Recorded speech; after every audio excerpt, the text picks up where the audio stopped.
Hello, everyone. I'm Diao Xing, a teacher from Jiangxi Environmental Engineering Vocational College. Today, I'm going to talk about water pollution control technology, bioprocessing technology module. First of all, I'd like to ask the students to look at, for the period from 2008 to 2020, growth chart of the number of wastewater treatment plants in China, and calculate the cumulative growth rate.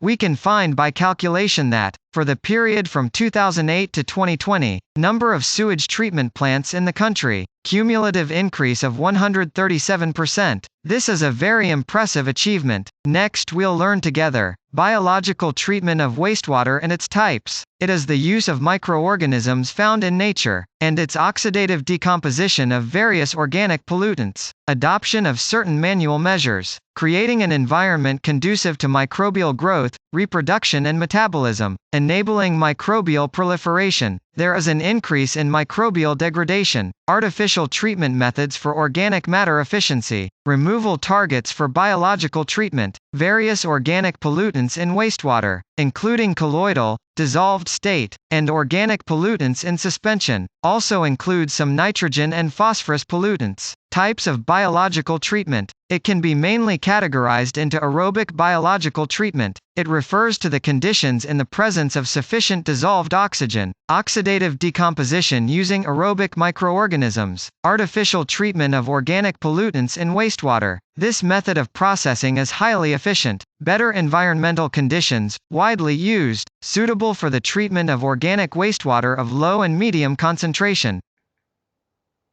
Biological treatment of wastewater is also available. In the absence of dissolved oxygen, use of anaerobic microorganisms to oxidize and decompose wastewater, artificial treatment methods for organic pollutants. This process is less efficient but uses less energy. It also produces biogas and is becoming more widely used, suitable for the treatment of medium and high concentration organic wastewater. Types of aerobic biological treatment. It can be categorized according to the form of microorganisms present in the building. 1. Suspended growth method, including activated sludge method, oxidation pond process, etc. 2. Attachment of organisms, such as biofilm methods, immobilized microbial processes, etc. 3. Mixed growth method, for example, contact oxidation. It can also be categorized according to the type of gas supply. 1. Air aeration. 2. Pure oxygen aeration method. 3. Natural ventilation method, etc. It can also be based on the hydraulic flow regime of the treatment structure, can be categorized as either a complete mixing process or a push flow process. Principles of oxidative degradation of organic matter by microorganisms. Microorganisms in the presence of sufficient dissolved oxygen, use organic matter as nutrients for their growth and reproduction. That is, the substrate, generate added value for itself. Microbial synthesis. It also oxidizes and decomposes organic matter into carbon dioxide, water, ammonia and other inorganic substances. Organic matter will be decomposed, and produce the energy needed for microbial growth. This process also involves the synthesis of microorganisms.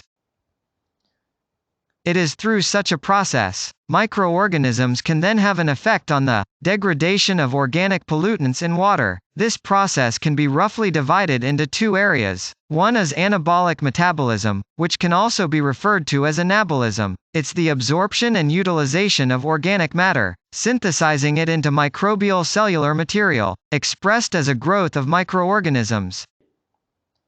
The other is dissimulation, oxidizes and breaks down organic matter to convert it to inorganic matter, expressed as decomposition of organic matter. It can also be called catabolism.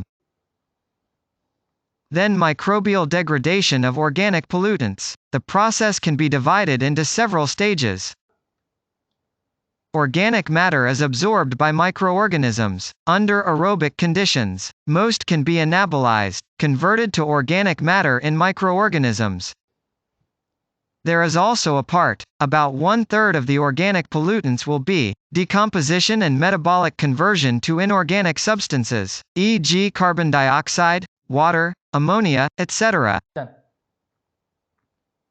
the process of metabolizing organic matter. Biodegradable substances are converted in this way. In the process of pollutant transformation, the concentration of organic pollutants in our water is getting lower and lower. The number of microorganisms is first going through an adaptation phase. Then it will enter a period of rapid growth. This will be followed by a period of stabilization. Eventually, when we have a very low concentration of substrate, microorganisms will enter a period of decline. Then the microorganisms' metabolic processes. We have always seen organic pollutants metabolized. About 1/3 will be oxidized to inorganic matter and energy, and about 2/3 of the organic pollutants form new cellular material. Then the new cellular material ends up 80% will be converted to inorganic matter and energy. The remaining 20% will be converted into some residual substance. Basic flow of aerobic biological treatment process. We can see wastewater aerobic biological treatment basic process flow. The wastewater is pre-treated and then enters the biological treatment structure. Here we'll air it out. Usually this structure is called aerobic tank, or a biochemical tank. This is followed by the secondary sedimentation tank. A secondary settling tank can remove the wastewater from the activated sludge for sedimentation. A portion can be returned to the front biochemical tanks. A portion can also be discharged from the system as residual sludge. After the sewage has been treated in the secondary sedimentation tank, it can then be discharged to neighboring receiving waters. This is the basic process flow of our biological treatment method. Okay, that's the end of this lesson. Thanks, guys.